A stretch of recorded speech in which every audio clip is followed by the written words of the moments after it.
Hi, this is Quandra Gaines, and welcome to Community Connections, Resources, and Gardening. There's a lot to do today. I've got a lot of resources that I want to share with you, some different community activities that are great for the family that are going to be happening in the upcoming days. And I'm going to also have an interview with one of our gardeners, Gwen Coates, who is at Civic Works. She's a director over at the Rural Farms, and she's going to share with us different things about the actual farm, how you, if you would like to become a volunteer, or if you would like to come out and partake in purchasing the food. Okay, so we're going to start off with some updates about the different programs that usually kick off around this time of year. And one is energy assistance. It usually kicks off at July 1st, 2022 through June 30th, 2023. And if you would like to find out more information about that program, you could definitely call 1-800-332-6347. You can actually get a paper application if you do not have a computer, or you could utilize the online application at mymdthink.maryland, and you can apply for energy assistance. You could apply for the low income household water assistance. They have offices hours Monday through Friday, 8:30 a.m. to 5 p.m. And you can call that main number, the 1-800-332-6347. Another resource that I would love to share with you deals with rental assistance, security deposit assistance, energy assistance, eviction prevention. And that is up under the Mayor's Office of Children and Family Success. And their telephone number, is 410-396-5555. The main office is at 1731 East Chase Street. And their website is https://two of them, www.bmorechildren.com. There are a few activities that are actually coming up. One is being sponsored by the State's Attorney's Office, Baltimore City State's Attorney's Office, which is called a pop-up, and it is going to be on July 1st, 2022 from 6 to 8 p.m. at City Hall, which is 100 North Holiday, from 6 to 8 p.m. July 2nd, there is a series called Be More, and that is from 5 p.m. to 8 p.m. And the location is Druid Hill Park Pool, which is located at 800 Wayman Park Drive. And there's going to be food and live music.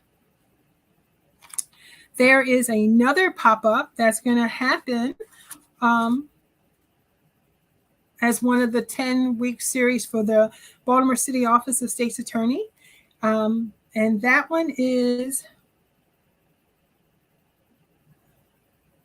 going to be July the 8th, 2022. And that's going to be at Shake and Bake. It's going to be a skate party at Shake and Bake. And the theme is to stop the violence concert.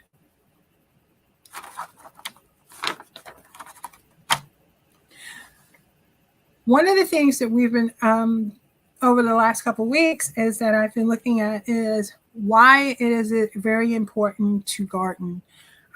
With all the, like I said before, the prices are going up on all kinds of things, ranging from lettuce to chard to collard, kale, turnip greens, squash, pumpkin, eggplant, and different cucumbers, just types of cucumbers.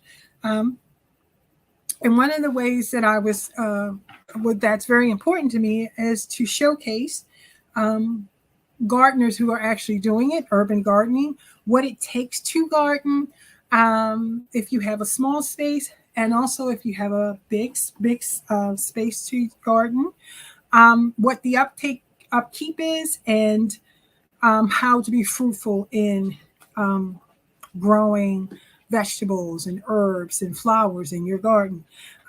Another thing is also understanding what companion flowers are and what they do and what their purpose is in a garden. And another thing would be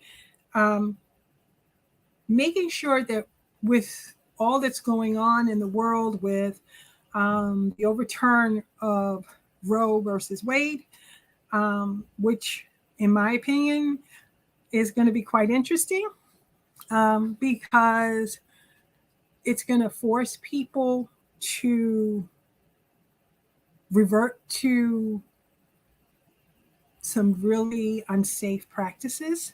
It's going to subject women who were in a compromising situation where they were raped or sexually abused, that there's a situation where they were maybe forced to bring to term a baby out of that situation. And that's quite concerning to me.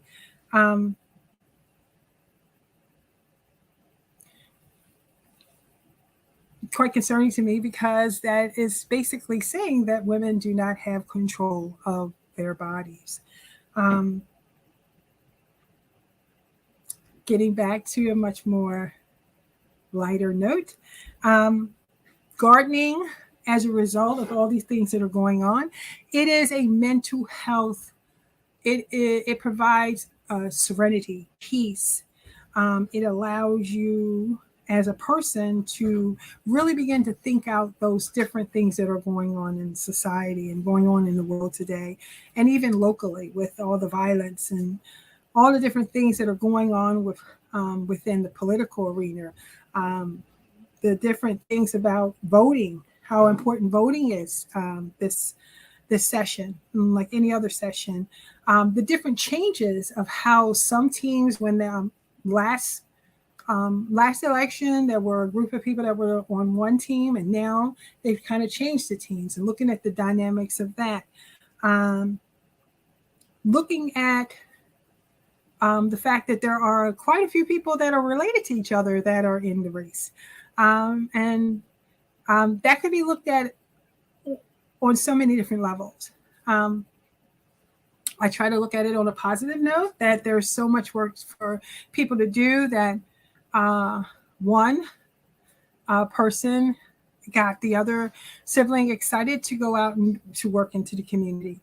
But like I said, most of the time we will talk about some very heated issues, and then we will talk about some very life-sustaining activities or discussions, such as gardening, such as a lot of communities within the city that are food deserts. And as a result, they're not going to have access to fresh food, fresh herbs. And that's why gardening is can be a lifesaver for communities, because one, it brings togetherness, cohesiveness. You have to be strategic when you're gardening, because it allows you to begin to experiment on different foods, and it increases your palate, because you're able to grow different types of herbs that you may never have heard, you've bought in the store, but you've never actually seen in real life. Like, for instance, pumpkin. This year, I decided that I wanted to grow watermelon and pumpkin. And I put them kind of side by side with each other because they are vine plants. And I kind of companion used like marigolds and zinnias as their companions, in addition to the string beans and the different types of onions that I decided to grow this year. And then I also kind of put some red basil in the mix because they complement each other. And then, like I said before at the last show, that I have been growing peppers. So each variety grows at a different rate, which is kind of interesting to me because I'm kind of used to having certain flowers grow, certain foods grow together, and it's not working that way. However, what I've noticed is that my water bill has dramatically decreased because I am not watering my flowers and plants as frequent as I used to because of the multitude of rain that is coming our way. So that's a blessing in disguise, definitely. But one of the things I am going to be setting up a calendar for people who would like to come onto the show, talk about their experiences. That we will be doing some field trips where I am going to be going to one of the senior centers, and we're going to be doing a project where we're going to be actually growing herbs and from seed, but also from live plants where they can take care of them. And I will be also doing some harvesting of chard because I have not been really harvesting as much as I should be. But chard, because they are actually, the leaves are getting really, really big. The collard, we actually have some corn that I totally forgot that I had actually planted that is actually budding up, and some green beans. We have yellow and we have green, and they're actually popping up. We do have some salad greens. We have tomatoes, cucumbers that are coming up, and some sweet potatoes we actually are growing as well. So we're going to actually do a video with me actually pruning in the garden, and we will be talking about the importance of and how to prune from the bottom up, and why it's important to only pick certain amount of leaves from the chard. We have Swiss chard, and we have green chard. So why is it important to only take a certain amount off each bundle? Because if you take too much, it may not grow back. So just learning the ins and outs about that. We're going to be having a field trip to some of the nurseries. I'm just kind of ironing that out. And some of the various farms that are throughout the city. Matter of fact, we have one of the oldest farms out in the city that I am really excited to go down to because all that wisdom. And some of the things we're going to also be talking about how we store them, how we dry the herbs, how we dry the, if you want to press flowers, we're going to do that as well. And how do you kind of use the various different things from your home, such as potato skins, onion skins, or onion shells. We will be doing a new batch of banana water. I actually fertilize my garden and my plants with banana skins that break down into the water, and it makes a very amazing fertilizer that the plants seem to love. And so do the bees and all the different types of pollinators. So without further ado, we are going to be looking at some different types of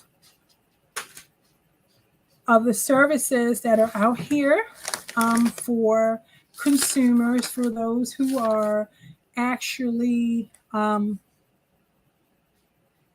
looking to get assistance with their with eviction prevention, eviction prevention, rental assistance, low-income household water assistance.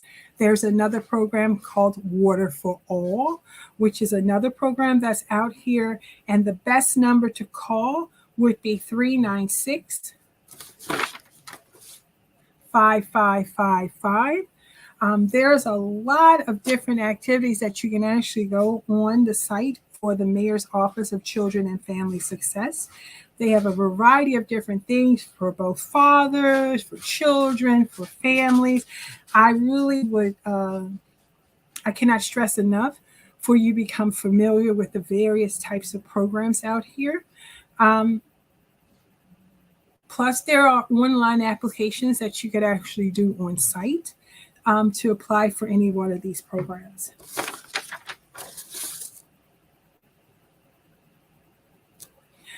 There will be a segment where we will actually reaching out to some of the reaching out to see if I can get someone to assist us in learning how to read your water bill as well as your gas and electric bill. And then there's some different information on each one of those bills that we're going to highly concentrate on. So I'm going to actually do that for you because it's very important that we are aware of all the things that we're doing. We are aware of how we're utilizing our utility, how much we're being charged, the rates and different things of that nature.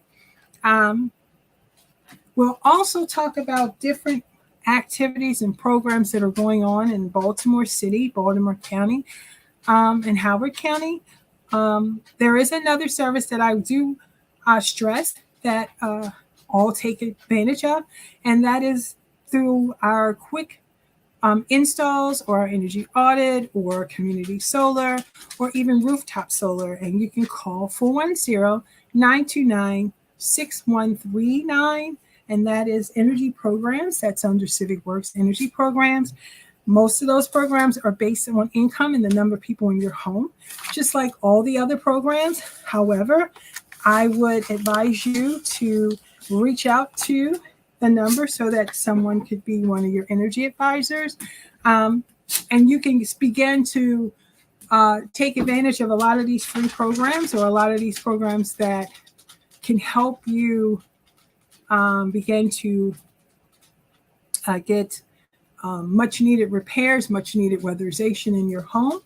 Another thing is that when you do go to energy assistance, which I advocate that everybody that is listening to this program to go to this year, the income bracket has gone up, and there are a lot of different resources that you could take advantage of.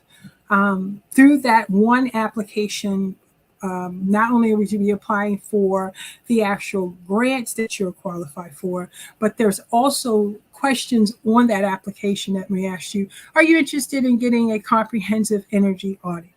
I would say yes. Yes, you do. I've actually gone through the experience. It can be from 1 to 3 hours long, but you would have documentation about your home efficiency. You would know how old your appliances are.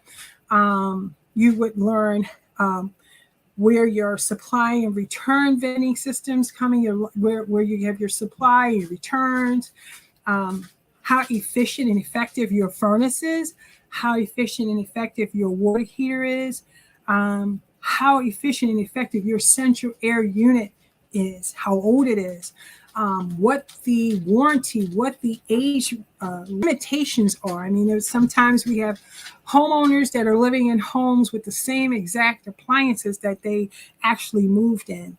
And there are opportunities for upgrades. There are opportunities. There are a series of weatherization grants through the state, different ones through different organizations. So why not take advantage of it?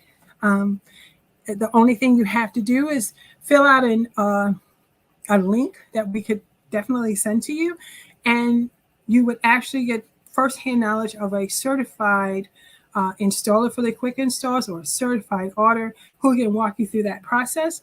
The only thing it costs you really, if you go under our guidelines for our income, if you're under our income bracket, the service is free. If you go above, the audit is $100.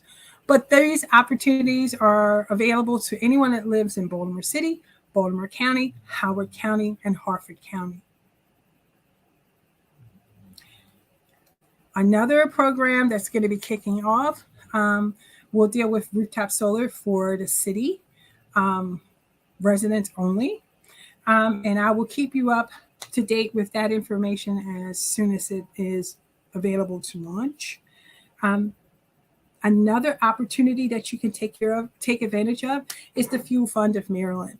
It is a separate program that helps people with their utility, especially in situations where you're over the energy assistance guidelines.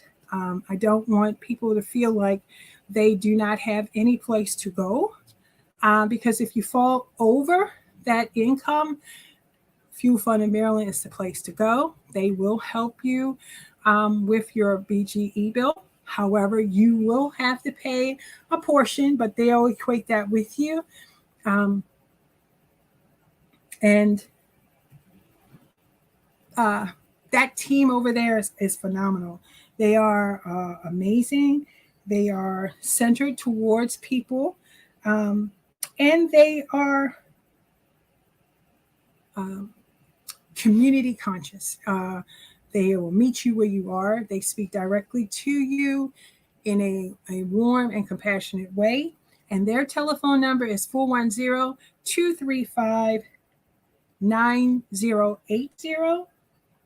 There are a lot of different services that we do not really know about all throughout the city and throughout Central Maryland.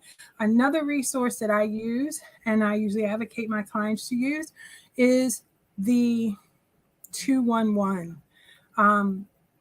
Those three numbers are very important, but by pressing those three numbers, you have access to a whole slew of resources, from Maryland Access Point, that is for seniors, where you can find out all kinds of different programs and services that seniors can take advantage of. There is such as like the LIGHT program, or the Homeowners Assistance Fund, all of these different entities. But let's say you needed to speak to someone that could connect you with mental health. You could actually speak to a program associate by pressing the option number 2, and you can talk to someone who would be able to direct you based off of your zip code and your address, and they would be able to get you where you needed to go. So that is a great resource. They are 24 hours a day, 365 days out of the year. There is someone there to pick up the phone and give you a resource.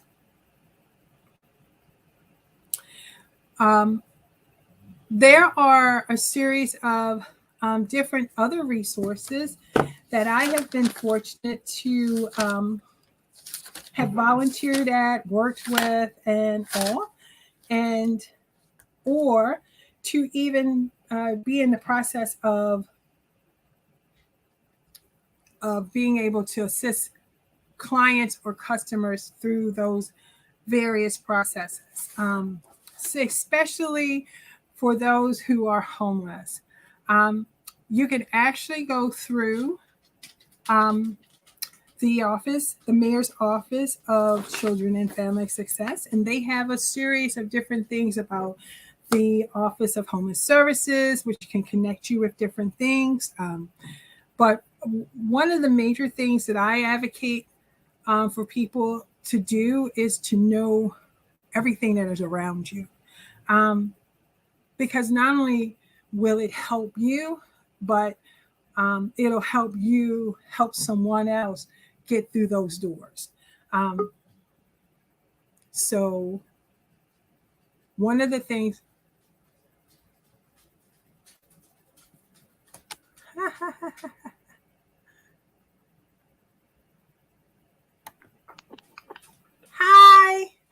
Hey, how's it going? I am fine. I was just going over some of the community resources. And okay, so Gwen is the director, right, of Yep. Real Farms. And I was introduced to Real Farms because of a church member, Miss Jessie. And she was like, come on down and you're going to volunteer. And I did. And I got to learn a lot. And then we had some field trips with mothers at the schools where my son and daughter went, and we had field trips where we actually got to learn more about the mobile. We actually got to pick. They got to taste different things, and it was such a rewarding experience that it made me garden more. So tell me more about Real Farms. Yeah, thank you so much for having me, first of all. And second of all, yeah, I am the director of our entire food and farm programs at Civic Works. So that includes Real Food Farm, and it includes our food access programs. We probably need to honestly rebrand ourselves a little bit. But Real Food Farm has been around since 2009. I think we first harvested in 2010. And it was started by Ted Rouse and, of course, our director, Dana Stein, in an effort to relieve what we used to call food deserts, so places without access to food. And we've since learned that, urban farming is an amazing tool for alleviating the pressures that come with food deserts, but also we also added education, and we also added our food access programs, which includes a mobile farmers market and our food delivery programs. So that's just a little bit about us. We grow somewhere between 1,000 to 5,000 pounds, depending on the year, every year, and we distribute about 50,000 pounds, meaning we produce, a fraction, a small percentage of what we distribute, and what we distribute comes from small, local, usually organic farms like us. So we have strong connections in the food and farm community, and we're very grateful to be a part of the Baltimore food and farm community. Perfect. Now I'm going to ask you a question because some people ask, do you have to have a lot of land to do a garden? That is a great question. You do not. People have gotten really inventive throughout the years, especially in Baltimore, about how to access food and grow your own food. So the first thing I'll say is you can make something out of a concrete pad. We demonstrated this at our what was called Perlman Place location off of North Avenue. Mm-hmm. And now that space is going to be used for something else, which is awesome. But we used a concrete pad just to show how you can grow food in haystacks. Some people grow food even in pallets, old pallets, mm-hmm. Raised garden beds. And some people even use hydroponics. I am grateful enough to work with Explo Foods, which is a program started by an 18-year-old who was in high school at the time, Isaiah Dingle, and he grows food in our greenhouse using hydroponics, meaning he uses artificial sunlight and artificial fertilizer with that's organic and in plastic tubes to grow food. See, really people can get creative. You might have seen, pictures from back in World War II, something called victory gardens, mm-hmm. where people wanted to reclaim the food system when food was running low, similar issues that we're having now when, your avocados are costing so much more due to supply chain issues or COVID-related issues. And people have grown victory gardens to show that we can be resilient by growing our own food. Mm-hmm. Okay. So would you advocate grow bags or? Yeah, I think so. Honestly, if you're growing your own food, it's good to be passionate about it, because you're going to end up with more tomatoes than you can eat. And so it's good to be passionate about sharing the bounty of your produce. And if you're not passionate about it, that's okay. I think it's totally fine to not grow your own food, and instead be that neighbor that receives food from an excellent gardener. You know, we all have our own skills.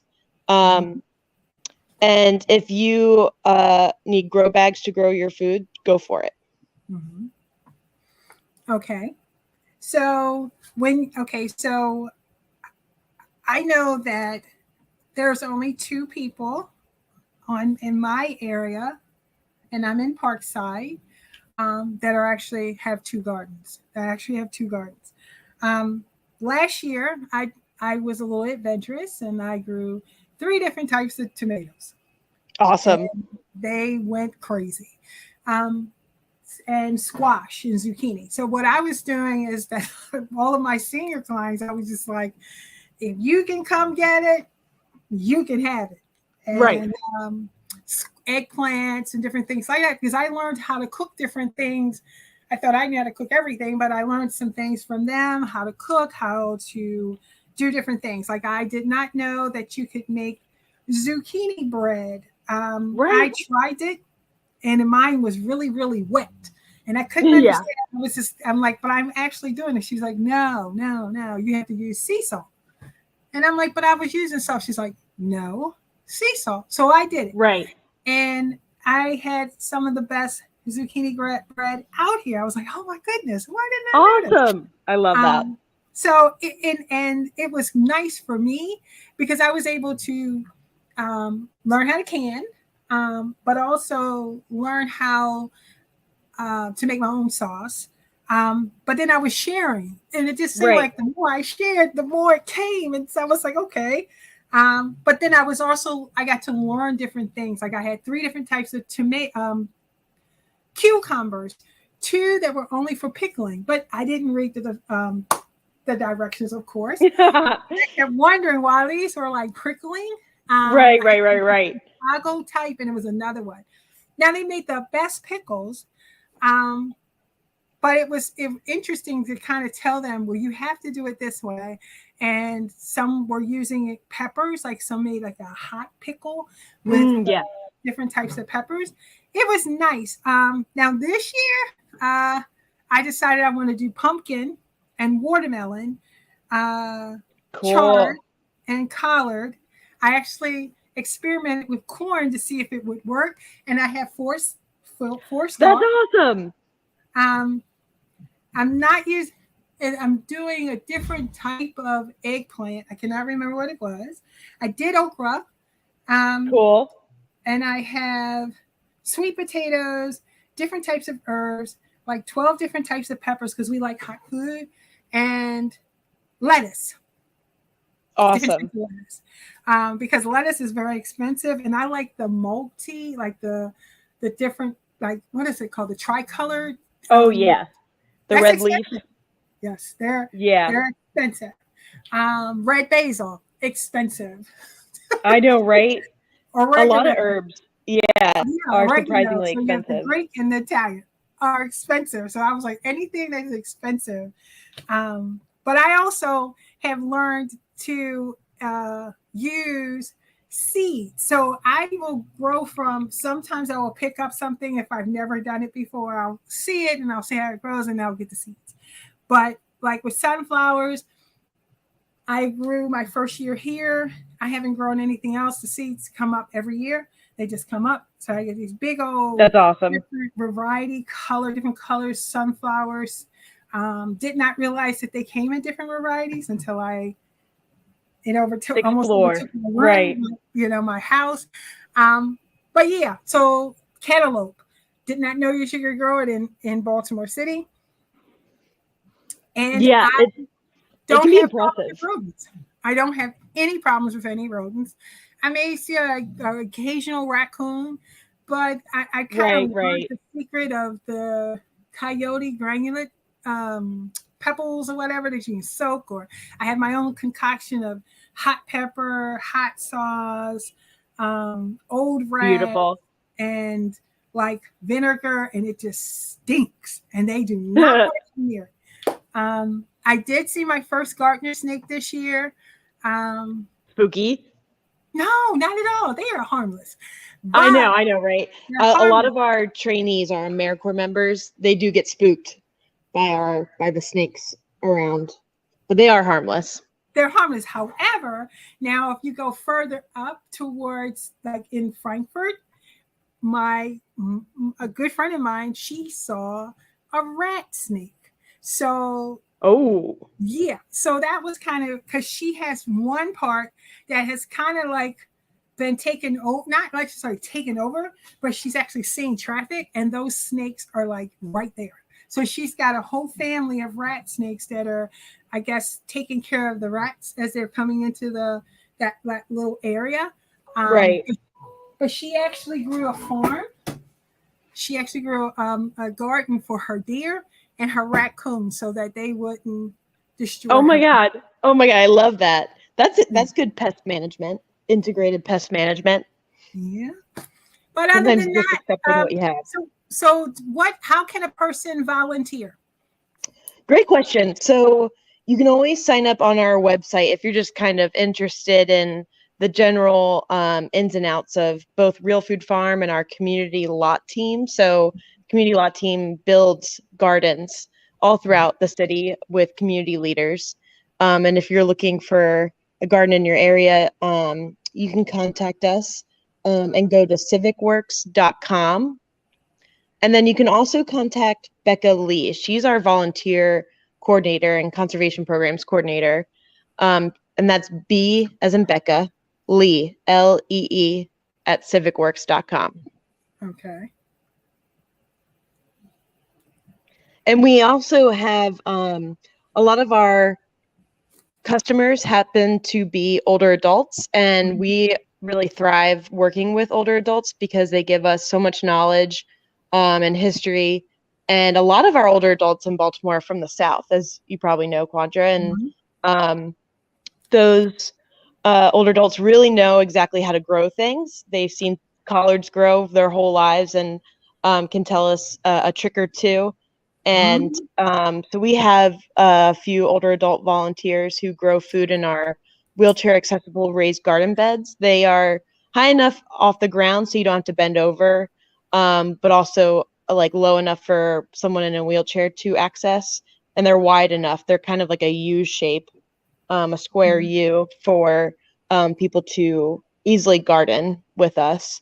And we provide the material. So if you're looking to grow carrots and, probably root vegetables don't do as well in a raised bed, but say you're looking to grow tomatoes and you're having a hard time in your area, or you're having trouble with rodents and pests, or, you just want to get outside and get some connection with our young adults and our farmer, then you are more than welcome to grow in our raised garden beds. Oh, okay. Okay. Wow, I learned a lot. So, okay, so you have wheelchair accessible raised beds. That's Yep. cool. Okay. And I should shout out to Chippy, Farmer Chippy on the west side. He is our brother in farming. He is so charming, and he is on the west side. So say you live on the west side, you're having a hard time coming over to East Baltimore, I highly recommend contacting Farmer Chippy from the Plantation of Park Heights. You can find him on all social media platforms at the Plantation of Park Heights, or Cleaner Greener Foods is his business. And he's almost always at that farm, so you should stop by. I am. I'm going to have a field trip. I'm Good. going to have a field trip to all the lists that you gave me. I'm going. Good. I'm going to learn. I want to learn how. It was something. I want to learn how to grow corn. Definitely. I mean, this year, this is like experiment. If something happens, hey, yay. Right. If something doesn't, even if it just to see how, because I've moved everything that needs a lot of sun on one side, and then sun, not as much. I mean, you need sun, but like 5, 6, or 8 hours, they're over next to each other, and they're not taking over each other, which is kind of interesting to me. Interesting. But how do you set up your garden? What do you know? What foods grow well in Baltimore City versus other places? Great question. So the first thing to know is that we are in zone 7. And I should also note that you have in Baltimore, we have such a rich variety of farmers and that are so incredibly supportive. You know, you got Denzel from the Farm Alliance, Maisha, who's a farmer over there as well, Farmer Chippy, who I mentioned, our farmer Kevin, and so many more. Tia from Bliss Meadows on the east side.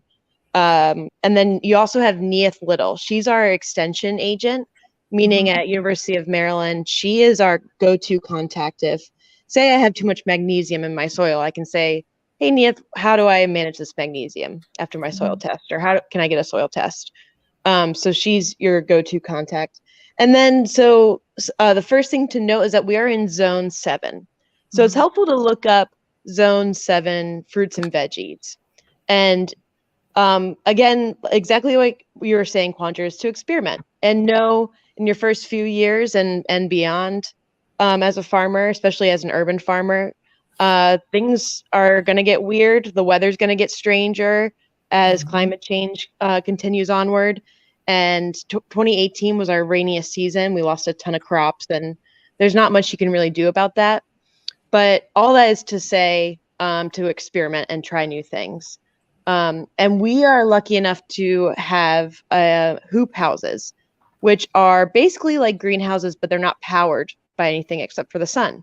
So they allow us to grow leafy greens a year long and help us manage the irrigation, and manage pests, etc. So our hoop houses, we can elongate our seasons. Say instead of growing tomatoes, starting in May, we can start putting them in the ground like as soon as the Mhm. frost ends, say like Hmm. late April.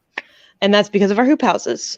So that's one thing to note. So we're a little bit lucky in that department. But if you don't have a hoop house, I say experiment with things that you have full sun, experiment with things that are full sun, and try even growing some native flowers, because native flowers are really rewarding. Um, you get a lot of vitality, and you also are contributing to your soil health. Mhm. um, and so that's milkweed, Mhm. coneflowers, um, and you're contributing to your soil health so you can start growing veggies. And feel free to mix things in. If you're not a commercial farm, there's no need to do what we call monocropping, where you just only grow one type of fruit and veggie. The more Mhm. diversity you have, the better.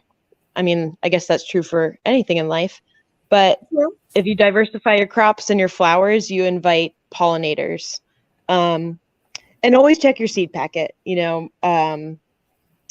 Even seeds that you might pick up at Home Depot, sometimes they just sell the seeds to like mhm. every Home Depot across the country. But look at your seed packet to make sure it's ready for zone 7. Mhm. Now, you have hoop houses. I know that there are some that well, I'm doing the cheat route. I went and got the pool piping. Oh, And I cool. kind of, so I've noticed that slugs. So what I've noticed is that I'm not, I don't have like a real big problem, but I do know that they seem to like my collard greens on Oh, one yeah. side. So what I've noticed is that I don't know. I've gotten mixed messages. So on the ground, and when it's like it's just wet now, so I can't do anything. But I'm going to go harvest before in the evening. But what I've noticed is that if I start from the bottom, I don't really pick from the top of my collard. I kind of make it go into a tree, but I pick from the top and I make sure nothing's down on the ground. And what I've noticed is that if I put just a little dusting of baking soda, they they don't kind of like Ooh, smart. stick So around too smart. much. But I do notice that if I had to take my solar lantern, like my solar lights out of it because they were hiding up under Oh, the behind the, wall. yep. So I think it's like a give and take. But I do know that you can't I don't want to put too much. I just put a dusting when it's like Right. hot or when it's like now. I'll put a little dusting, and while they're sliding around, they'll just fizzle away. But Is there anything that you would suggest putting on the leaves to prevent that? Yeah. Yeah. So what we do, we're a sustainable farm. So we use organic practices, and we're also GAP certified, meaning good agricultural practices. So Mm-hmm. that means that we can't just spray whatever we want on our Mm-hmm. foods. Like say we spray like an essential oil like peppermint. Mm-hmm. Wouldn't want to do that like right before we send something to market, right? Be like, how did you get like a minty kale, you know? But people do talk about essential oils as a pest deterrent. But you can Mm-hmm. also, I'm going to say a couple things. I feel like every gardener should invest in diatomaceous earth. Diatomaceous earth is an organic, uh, I guess, pest management Mm-hmm. tool. And it's this clay. Basically, some people just say like, "Oh, did you spray your clay?" And you mix it with water, and you can Mm-hmm. spray it. You can get a spray backpack or a pump, or even just in a bottle, a spray bottle, and you spray it directly on your plants, and it helps get all sorts of pests. It kills them from the inside out, so they eat the clay, and then it bursts their organs, which is pretty gross. But snails and slugs have been a huge problem this season in Zone 7. So you're not the only one. It's definitely a huge issue. So no, you're not alone in that fight against the slugs. Yeah. And Okay. diatomaceous earth is number one. Second, I would say what I've learned throughout the years is using permaculture practices. So, I was saying monoculture before. Mm-hmm. Monoculture, if you only use one crop, it's really easy for your crop to be decimated because, say, that slug really likes to eat your collards, it'll eat up all your collards. But if you stop it at, say, some marigolds, and then Uh-huh. they're like, oh, I ate some marigold, that wasn't so good, then they'll just stop there.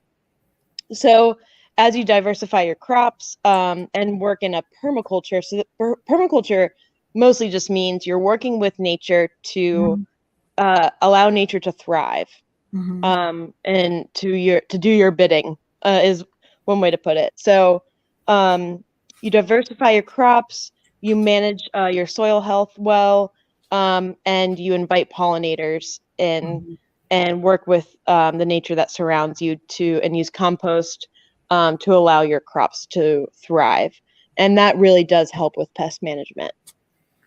Okay. So if I was to go get, because what I've noticed too, I'm just, I don't know. I just had to figure out something. I was kind of thinking like I have a little bit of avocado oil, and I kind of put it in water and I spritz it, and I kind of like massage my leaves so that they will slide away. Cool. Yeah. There was, I think it was neem oil, but then it has all these different things, like it could kill certain things that are in the soil. And I was like, oh no, I don't want to deal with Yeah, that. neem is great.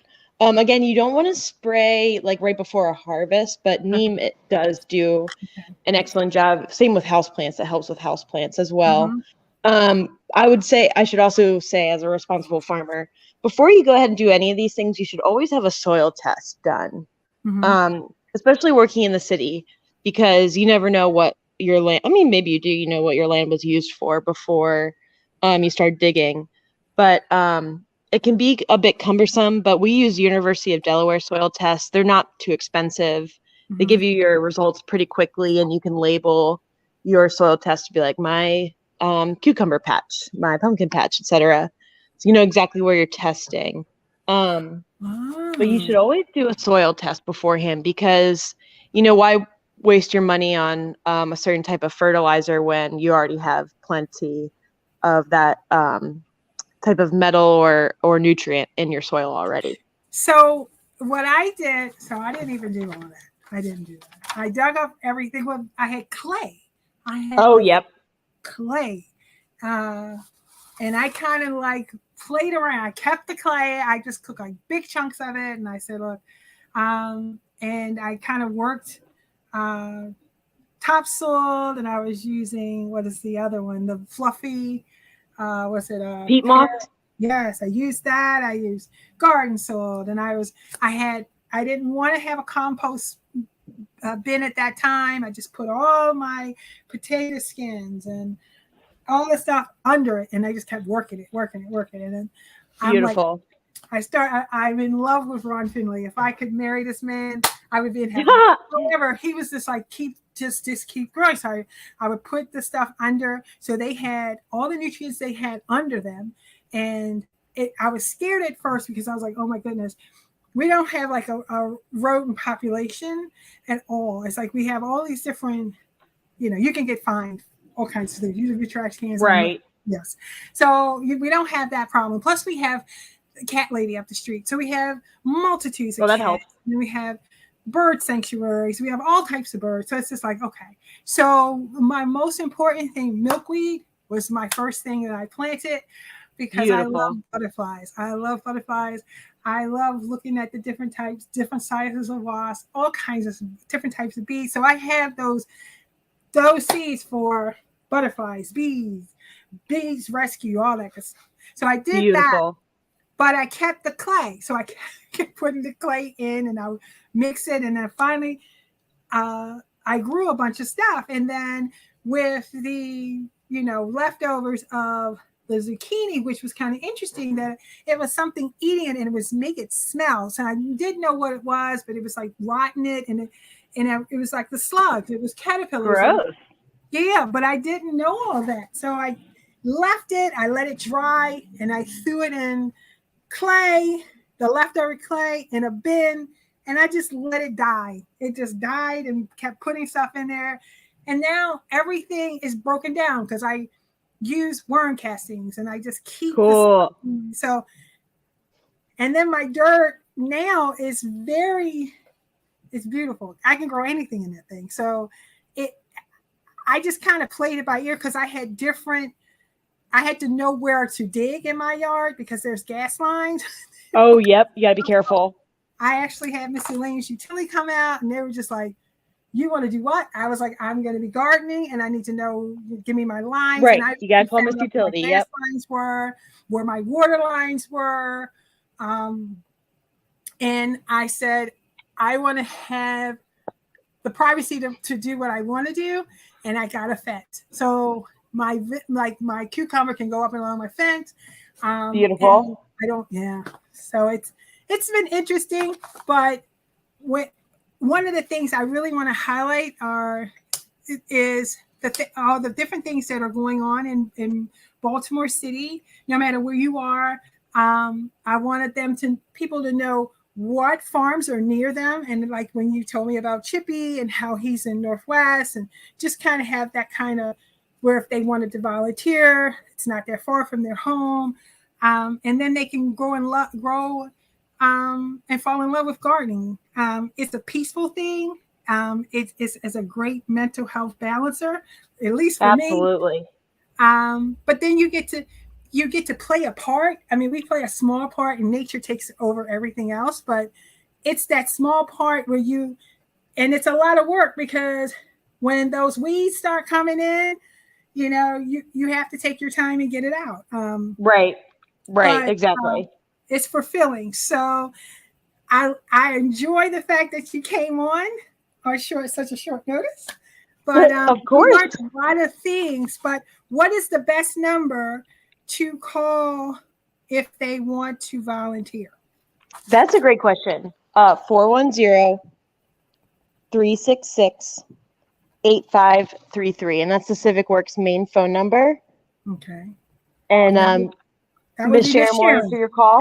Yep, exactly. Miss Sharon is I call her the chief executive deputy director. That's right. She is. She does it all. And she'll answer your call. All right. Well, do you have any last words to say about gardening or how productive it will be, or how everyone should at least try one plant?